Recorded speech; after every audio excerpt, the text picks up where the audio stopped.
All right. Hello, everyone. We are just going to go ahead and take a minute and let people get logged on, but we are so excited to have you joining us tonight. So we'll let everyone get here real quick.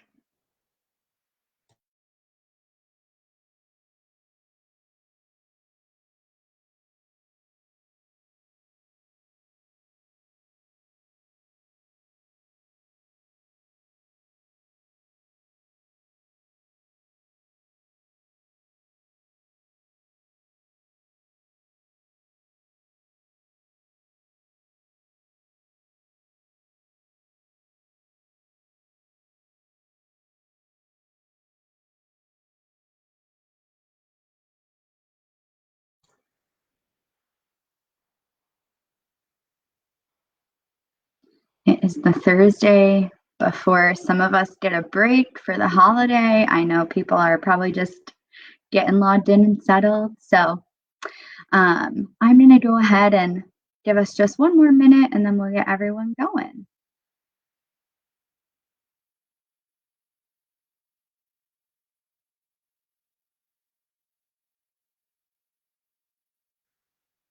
You have some friends saying hello. I love that. Hello, friends. I'm so happy to see you. And I know Ashton is too. So we're so excited to have her on. But okay, well, I am so excited to have you all joining us again for another community and culture night.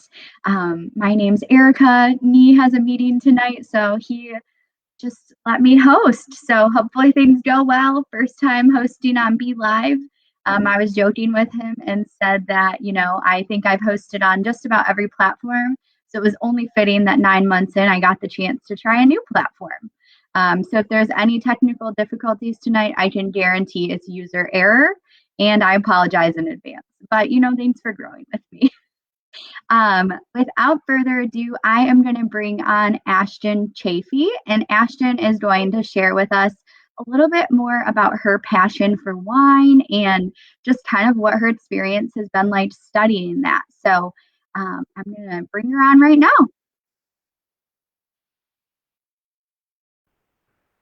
Awesome. Hello. Thank you, Erica. All right. Well, hi, everybody. I'm Ashton Chaffee.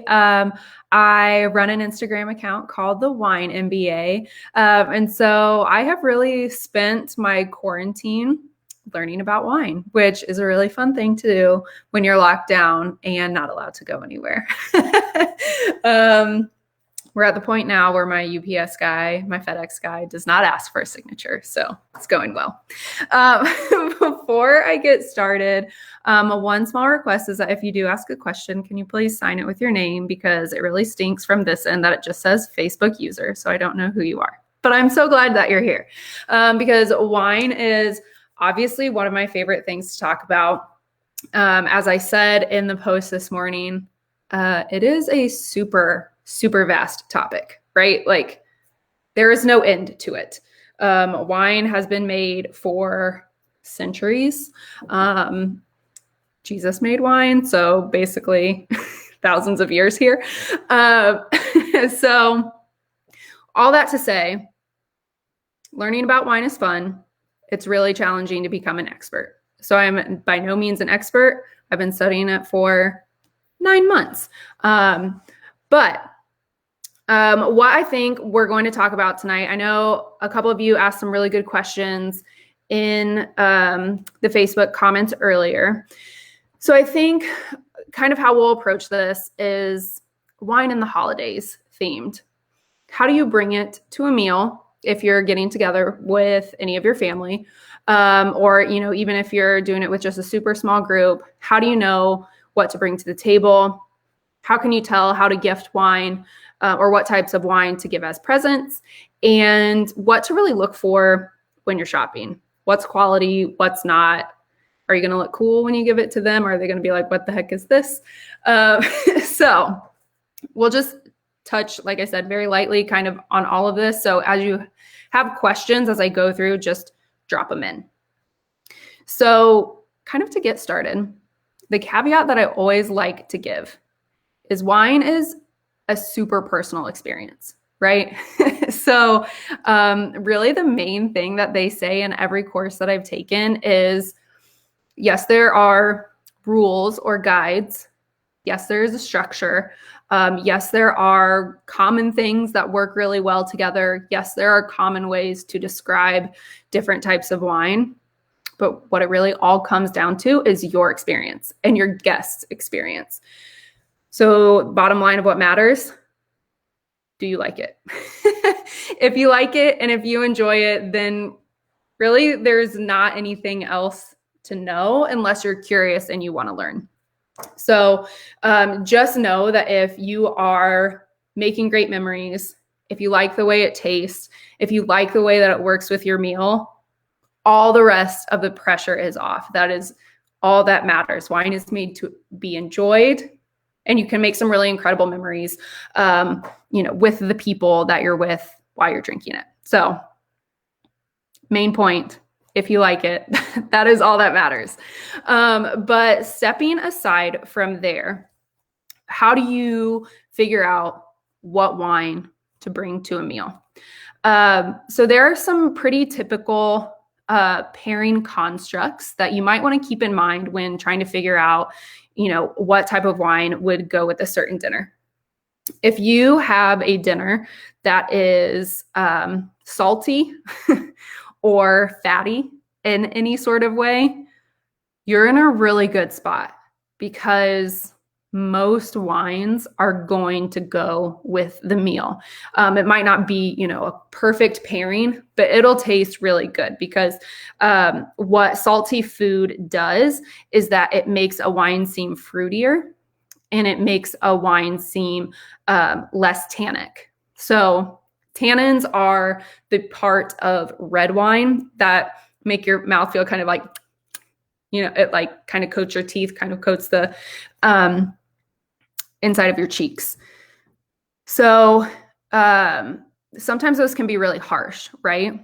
If you have a food that is salty, or if you have a food that is fatty, so think like a steak can hit both of those, it will cut through the tannins and soften the wine and create a really great experience. Another thing to keep in mind is that if a food is acidic, that's another easy food to pair wine with, because wines typically should have some good acidity themselves. One of the things that I think is hard when you're describing acidity in a wine is people will typically take that for like a lemony taste. And acidity is not actually a flavor in wine, it's a feeling. So if a wine makes your mouth start to water a little bit and that you want another sip, then the wine has a good balance of acidity. So what acid does is it also kind of balances out the fattier foods, and you can make some really great pairings. So just think, that book, Salt, Fat, Acid, Heat? If you have foods that are salty, fatty, or acidic, a wine's going to pair pretty well. If your food is spicy, it's going to be a little bit rough. Spicy foods and foods with like a lot of savory umami type flavors are kind of difficult to pair with. So I try to steer clear of pairing wines with those unless you know that you really want something refreshing. A crisp, light white wine or a rosé would be my go-tos for spicy food. Last pairing note is sweetness. This one's kind of weird to me because they typically say that if you are eating a sweet food, you want your wine to be sweeter than the food. I don't know that I always totally agree with that, because I think red wines pair super well with desserts, especially chocolate, and deep red wines are usually not sweet. So those are some kind of pairing constructs to keep in mind. But remember, if you like it, none of those matter. Just drink what you like. So if anybody knows something that they're going to be eating during the holidays, you can pop it in there and I'll see if I can think of any good pairings. I know that usually my family eats ham. And that is one that can be really easy to pair with because there are a lot of fruity, lighter wines that will go really well with that salt and with that fat. Like a Beaujolais, a Pinot Noir, pretty much any lightish white wine or rosé. So there's a ton of options there. Now, if you're thinking about what kind of wine to gift to somebody, this can be a little bit more tricky because if you're gifting to somebody, you need to think about whether you know what types of wine they like or if you're just guessing. So if you know generally if they like white wines or red wines, that is super helpful because then you can kind of go with a pretty common choice in either of those areas. If you have no idea, maybe it will be a little bit risky. I might try and think of another gift there because there's just so many different tastes routes that you can go. So if somebody likes red wine, but you don't really know what kind, if you don't know that they like deep reds versus lighter reds or more savory versus more fruity, what I would do is probably look for a Pinot Noir. Pinot Noirs kind of straddle that line between being a lighter bodied wine, but being a red wine that has some complexity, some depth of flavors, and can pair with a ton of different foods. It's a great food wine. So that's what I would do if you're trying to gift somebody a red wine, you're not sure what they like. Pinot Noir is probably a pretty safe bet that a red wine drinker will really appreciate. On the white wine side, I would probably look for a Chardonnay. So Chardonnays are pretty diverse. There can be oaked or unoaked Chardonnays. Unoaked Chardonnays are going to be crisp, fruity, like a little bit more tart, lighter bodied. Oak Chardonnays are going to be the ones that are like smoother, creamier, buttery type of flavors. So people definitely have their preferences on either of those, but Chardonnay is a very, very classic wine, a super classic grape. So if you're gifting a white wine to a white wine drinker, I would look for a Chardonnay. Hopefully that's helpful. Now, if you know what they do like, then that's awesome because you can go to a wine shop, call a local wine shop, go to your, maybe not grocery store unless there is a person who works in the wine section, but you could call a local wine shop and say, hey, I'm looking for a bottle of wine in this price range with these characteristics. And they will just recommend a great bottle. And I think that's one thing that a lot of people are nervous about is asking for help, especially with wine, and think that like asking a shop owner or a shop worker is embarrassing. But like I said at the beginning, wine is vast. It's like impossible to know everything about it. And the people who work in these shops love to talk about wine. They really do. And that's why they work there. They want to help. They want to give recommendations. So ask them and it will make their day. So before I go any further, I saw a few questions. Meat and cheese board, as well as sugar cookie from Sam. I probably could have guessed that that would be you. So meat and cheese board, that is going to be, it's going to be really diverse. You can probably drink pretty much anything you want with it. Since I tend towards red wines, again, I would probably do a Pinot Noir if it's like super, super fatty cheeses. I know all cheeses are fat, but some of them are creamier. I would definitely do a lighter red wine like a Beaujolais because you don't want to have something that's super deep and complex from the wine that has to compete with cutting through the cheese. If there's like so much creaminess and heaviness in your mouth, yes, those could complement each other, but it's not going to break up and cleanse your palate. So you could do a Beaujolais for red. For a white, you actually a dry Riesling would probably be pretty good. It also depends on the type of cheese that you're serving, right? So many different cheeses pair with different wines. But you could also, a really great one to do if it is either starting the meal or ending the meal would be bubbles. sparkling wine. So a quick note about bubbles, because I know this is like a point of confusion for a lot of people. So there are many different types of bubbles. There's champagne, which is what most Americans refer to as sparkling wine. Champagne can only come from Champagne, France. And that's kind of like the rule. So it's a very specific type of sparkling wine. It's usually more expensive. It has a very specific flavor profile based on the way that it is produced. There's also Prosecco. Prosecco is from Italy. It'll have a little bit of a cleaner flavor profile because it is aged in a completely different way. So it's aged in stainless steel, so it doesn't take any characteristics from the container that is aging it. Like I said, Prosecco can only be from Italy. There's also Cava, which is basically Spanish champagne. It's made in the same way as champagne, but it is a lot more cost effective. It's a lot cheaper. So if you're looking for the champagne taste, get yourself some Cava if you don't want to spend a ton of money. It's like $15 or cheaper. They're really good options for $12 at the grocery store.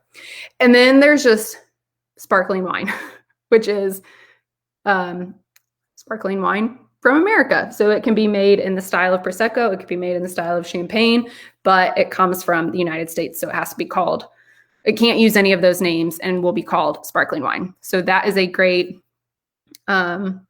aperitif or a great digestif, which means it's really good to start the meal or really good to end the meal. So hope that was helpful. Sugar cookies, kind of a challenge. I probably would not pair a typical wine with that. You might need to get an actual sweet wine, which are usually more expensive. Okay, next one. If you know someone who likes their coffee and tea black versus coffee and tea super sweet, would that help with picking out a type of wine? Oh, that is a really interesting question. So one of the ways that you learn about tannins in the program that I took is to actually steep a tea bag for a really, really, really long time and then take a sip. And that like effect in your mouth is kind of what tannins do. So on one hand, I want to say the sweetness, how a person likes their coffee or tea, sweet or not, could be a good indicator because they probably tend towards sweet or dry generally. But on the other hand, I'm like, oh, but if they like tea, then maybe they'll like more tannic things in general, which are typically more dry. So that was not helpful at all. But yeah, so if a person likes sweeter coffee or sweeter tea profiles, I would probably not necessarily go for a sweet wine, which is a very specific thing, but go for a wine that has a higher amount of residual sugar. So in typical grocery store wines, that is how we measure sweetness. So I would maybe, if you know somebody who likes sweeter things, I would maybe actually look for a locally produced Indiana wine. A lot of Indiana wines have a little bit of a sweeter profile because I think more people from here like that style, or it's the type of grapes that we grow here. I'm not 100% sure. But if you know somebody who likes sweeter drinks, might be fun to get them a local wine from like Daniel's Vineyard or Spencer Farms or Oliver Winery. Is there a sweet spot in the age of a wine for when to drink it? Hi, Max. That all depends on the wine. So some wines are made to be consumed immediately. Some wines, most wines have a range of when you should consume it. That's pretty short. So like right when it hits the shelf to a couple years. And then some wines are really meant to be aged. So it all depends on the style of the wine that the winemaker is trying to produce. Typically, wines that need aging are wines that are high tannins, high acidity, super concentrated flavors. So basically what happens as a wine ages is all those three things break down. So if they start off with a high amount, that bottle can sit on the shelf for a really long time, still retain all of those flavors, but also have them take on more like deep and nuanced characteristics over time. There are definitely wines that are tannic and high fruit, or I mean flavor and high acidity that are meant to be consumed young though. So it's really hard to say yes or no. It depends on the style of wine and the grapes that are used. So that's all the questions in there. I'm sure that was like already 20 minutes. No, you're so good. You're so good. I have a couple of questions that I think the people want to ask too. Perfect. Okay, so you mentioned like going into a local wine shop. So most folks on the call are from the like greater Indianapolis area. So are there any wine shops in this area that you would recommend that we check out? Yes. So there are three, I think three off the top of my head that are great local wine shops. So I'm not entirely sure where everybody lives, but if you are on the north side, Vine and Table in Carmel is great. They have a really great selection and super knowledgeable people that work there. Actually, one of my friends works there, and her dad has been in the wine industry for over 40 years. And so she like grew up with all of this. That's a great place. Tastings is downtown and on the Circle. And what is really great about them, they have, I would say, a little bit more of an eclectic selection. So if you're looking to discover new things, or if you're into natural wines, that is a great place to go. You can shop online for both of these stores. And Tastings will actually deliver in Marion County for free if you make a $60 purchase any day of the week. And if you live in Hamilton County, they will deliver for free on Fridays. It's great. And and they're also doing, if you buy a $100 gift card before the end of the year, you get $25 for free. So that is definitely something to do. And then the other one in Fishers is Tasteful Times. Actually, there's another one too. There's one called the Wine Cottage, and that is in Fishers and Scienceville. And they all have like really knowledgeable people on staff. Love to help. You can call in and ask for their recommendations if they're not open. And most of them do like door pickup too right now. Okay, I love that. What would you say is the most like shocking or interesting thing that you have learned about wine, like through your education? I think, that's such a good question. I think one thing that's been really shocking to me is just how complex and different all of the rules about wine are throughout the world. So besides the fact that it's alcohol, which obviously like brings into whatever considerations it brings, but production styles, how the grapes need to be farmed, how they need to be aged, what that means for the label. Like there's a reason why people are confused about wine and why it's intimidating. And that's because the rules from country to country and even region to region are very different. And so things like Italian wines still very much confuse me because their labeling is super nuanced and they do it in a completely different way than the French do it, and who does it a completely different way than America does it.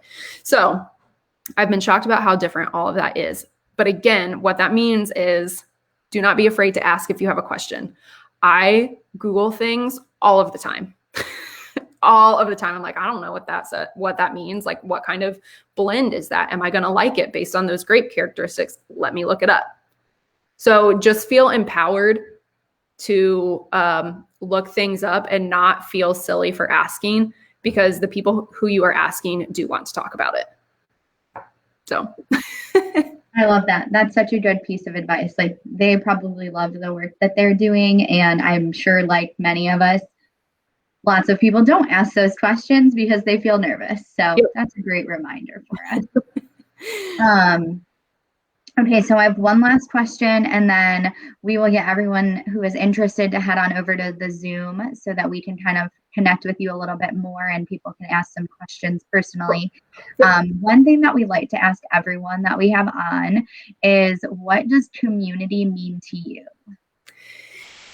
Yeah, so I think this is a really interesting question in the context of 2020, because obviously community is nuanced, and I'm sure you've gotten a very broad range of answers from the people that you have had on here. So I would be really interested to hear what those are. But I think based on the experience of this year and what it has taught us about relationships and interacting, right now I feel like community is made up of the people you have been anchored to throughout quarantine, throughout 2020. So before this year, we all probably had a lot of different groups that made up our community or were our communities, and we were involved in a lot of different things. But I think now probably most of us have pared down, and we don't talk to everybody that we used to, at least not as often. And we've created stronger and deeper relationships with other people. And so right now I feel like community is made up of the anchors that I have been in relationship with throughout a pandemic, which is so wild. Awesome. Thank you so much, Ashton. So like I said, we are going to have everyone head on over to the Zoom. Ashton, we will go ahead and share how people can connect with you in a comment on the page. So if our friends want to ask you questions about the program you went through, or kind of what you enjoy, or maybe just get some wine advice, folks will reach out to you. So we'll share that on the page. But for now, we'll head over to the Zoom. So I'm going to get you off my page here real quick, Ashton. So thanks for coming on with us. But for everyone else, we have our Zoom link posted this month in the Facebook group. So we heard what y'all told us last month, and we needed a link instead of sharing some codes and passcodes. So the direct link is there, should be very easy for you to click on. So feel free to head over to the Zoom and connect with us a little bit more there for the rest of your evening. If you're not able to join us, I just want to say thank you from our team. Many of you have been along on this journey with us since we started, and it's crazy to think that we are wrapping up 2020 here, but we're so grateful for you and the community that we have been able to grow, and we're really excited to see what 2021 will have in store for all of us. So never hesitate if you know someone who you think would be awesome to have on Community and Culture Night, or if you yourself want to come on to Community Culture Night, we would love to have you. So don't hesitate to reach out to us on the page, or if you have any of our personal contacts that way, I'm sure we would not mind hearing from you. So we'll see you in the Zoom in just a few minutes, but thanks for joining us tonight.